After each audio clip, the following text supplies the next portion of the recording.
Welcome to JK studios. இன்னைக்கு இதை பத்தி பார்க்க போறோம் அப்படின்னா கிரீன் பீ ஈட்டர், பச்சை பஞ்சுருட்டான் அப்படின்னு தமிழ்ல சொல்லுவாங்க. அவங்கள பார்த்தா டீடைல்ஸை பார்க்க போறோம். கண்டிப்பா பாருங்க. கிரீன் பீ ஈட்டர், பச்சை பஞ்சுருட்டான், இவங்களோட அழகை ஃபர்ஸ்ட் வர்ணிச்சு. இவங்க உடல் முழுவதும் பசுமை நிறைஞ்சிருக்கும் அப்படின்னு சொல்லுவாங்க. இவங்களோட க்ரௌன் தலை வந்து பாத்தீங்க அப்படின்னா நீல கலர்லயும், இவங்களோட ஐ ஸ்ட்ரிப் வந்து கருப்பு நிறமாகவும் நீண்ட வால் இருக்குங்க இவங்களுக்கு.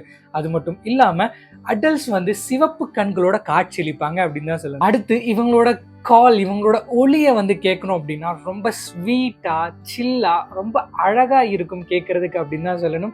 ஸோ ரொம்ப ரிப்பீட்டேட்டிவாகவே இருக்கும் இவங்களோட சவுண்ட்ஸ் பார்க்கும்போது. இவங்களோட ஒலி எழுப்புதல் எப்படி இருக்கும் அப்படின்னா சரௌண்டிங்ஸ்ல மெலடி மாதிரி இருக்கும் அப்படின்னு சொல்லியிருக்காங்க. இவங்களோட அழகு மட்டும் இவங்களோட பிளஸ் கிடையாது, இவங்களோட ஆக்ரோபேட்டிக் ஸ்கில்ஸ், அதாவது இவங்க பறக்கும் திறன் அப்படின்னு சொல்லுவாங்க இல்லையா. ஸோ இவங்க பறந்து போய் அவங்களோட உணவை தேடி சாப்பிட்றதுல ஸ்கில்ஸ் வந்து வேற லெவல்ல இருக்கும். இவங்களை எங்க பார்க்கலாம் அப்படின்னு கேட்டீங்கன்னா கிராஸ் லேண்ட்ஸ், உங்களுக்கு பக்கத்துல ஏதாவது ரிவர்ஸ் ஏதாவது இருக்கு, ஃபார்ம் லேண்ட் இருக்கு, அங்க கண்டிப்பா இவங்களை பார்க்கவே முடியும்.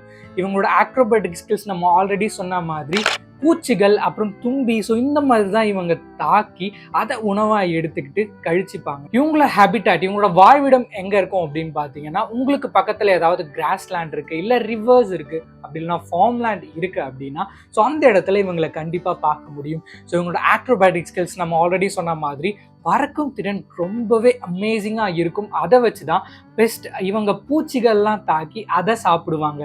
அடுத்து இவங்களோட ஹண்டிங் ஸ்டைல் வந்து பார்த்தீங்க அப்படின்னா ரொம்பவே அமேசிங்காக இருக்கும் அப்படின்னு சொல்லப்படுது. ஃபார் எக்ஸாம்பிள் மிட் ஏர்ல வந்து ப்ரிசைஸாக தாக்கி தன்னோட இரையை பிடிச்சிப்பாங்க. பிடிச்சது மட்டும் இல்லாமல் சில பூச்சிகளுக்கு வந்து பார்த்தீங்க அப்படின்னா அதோட விஷத்தன்மை இருக்கும் இல்லையா, ஸோ அதோட கொடுக்கு மாதிரி விஷயங்கள் எல்லாம் தூக்கி போட்டுட்டு அதுக்கப்புறம் தான் அதை உணவாக வந்து அருந்துவாங்க. அந்த அளவுக்கு இன்டெலிஜென்ட்டான ஒரு பேர்ட் அப்படின்னு தான் சொல்லணும். அடுத்து இவங்களோட நெஸ்டிங் பிஹேவியர் வந்து பார்த்தீங்க அப்படின்னா மற்ற பறவைகளை கம்பேர் பண்ணக்குள்ள ரொம்ப ரொம்ப வித்தியாசமாக இருக்கும். பொதுவாக கை கெட்ட முடியாத தூரத்தில் தான் பறவைகள் குஞ்சு பொறுக்கும் அப்படின்னு சொல்லுவாங்க. பட் இதில் வந்து பார்த்தீங்க அப்படின்னா இவங்க குட்டையில், ஃபார் எக்ஸாம்பிள் ஓப்பன் கிரவுண்டில் கிணறு மாதிரி ஒரு வடிவம் வச்சு அதுக்குள்ளே குழி தோண்டி அங்கே தான் இவங்க வந்து முட்டையிட்டு குஞ்சு பொறிப்பாங்க அப்படின்னு சொல்லுவாங்க. ஸோ இந்த பறவைக்கு எனக்கு ரொம்ப பிடிச்ச ரெண்டு முக்கியமான விஷயத்தை பற்றி நம்ம ஒன்று ஆல்ரெடி பேசியாச்சு, இதோட ஆக்ரோபேட்டிக் ஸ்கில்ஸ், பறந்து எப்படி அதோட உணவை இரையாக்குது அப்படின்னு சொல்லிட்டு. இன்னொரு முக்கியமான விஷயம் சோஷியல் பிஹேவியர். இந்த பறவை வந்து பார்த்தீங்க அப்படின்னா கூட்டமாக தாங்க இருக்கும். ஸோ கூட்டமாக இருந்து இது பிரியவே பிரியாது. ஸோ இது முட்டையிடுறதா இருக்கட்டும், குஞ்சு பொறிக்கும் போதா இருக்கட்டும், அதுக்கப்புறம் அவங்களோட வாழ்றதா இருக்கட்டும், எல்லாமே கூட்டமாக தாங்க இருப்பாங்க. அதே மாதிரி இந்த பறவை வந்து பார்த்தீங்க அப்படின்னா சன் பேத்திங், டஸ்ட் பேத்திங் அப்படின்னு சொல்லுவாங்க. ஸோ சன்னை வந்து எக்ஸ்போஜர் நம்மலாம் ஒளிஞ்சுக்கிறோம் இல்லையா, அந்த மாதிரிலாம் கிடையாது. ஸோ சன்னோட எக்ஸ்போஜர் வந்து இவங்க தேடி போவாங்க. ஃபார் எக்ஸாம்பிள் 11 மணிக்கு கூட இவங்களோட ஹண்டிங்கை பார்க்கலாங்க.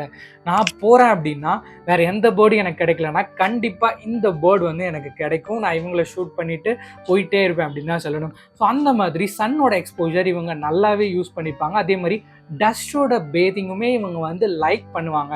ஸோ இது எதுக்காக அப்படின்னு கேட்டிங்களா, ஃபெதர் இருக்கு இல்லையா, அந்த ஃபெதரோட ஹெல்த்தை வந்து மெயின்டைன் பண்ணுறதுக்கு ஸோ சன் அந்த டஸ்ட் பேத்திங் இவங்க கண்டினியூஸாக எடுத்துக்கிட்டு இருப்பாங்க. இந்த அழகான நம் நிலத்துக்கே உரிய பச்சை பஞ்சுருட்டான வந்து நேரில் பார்த்தீங்க அப்படின்னா ரசிக்க மறந்துடாதீங்க.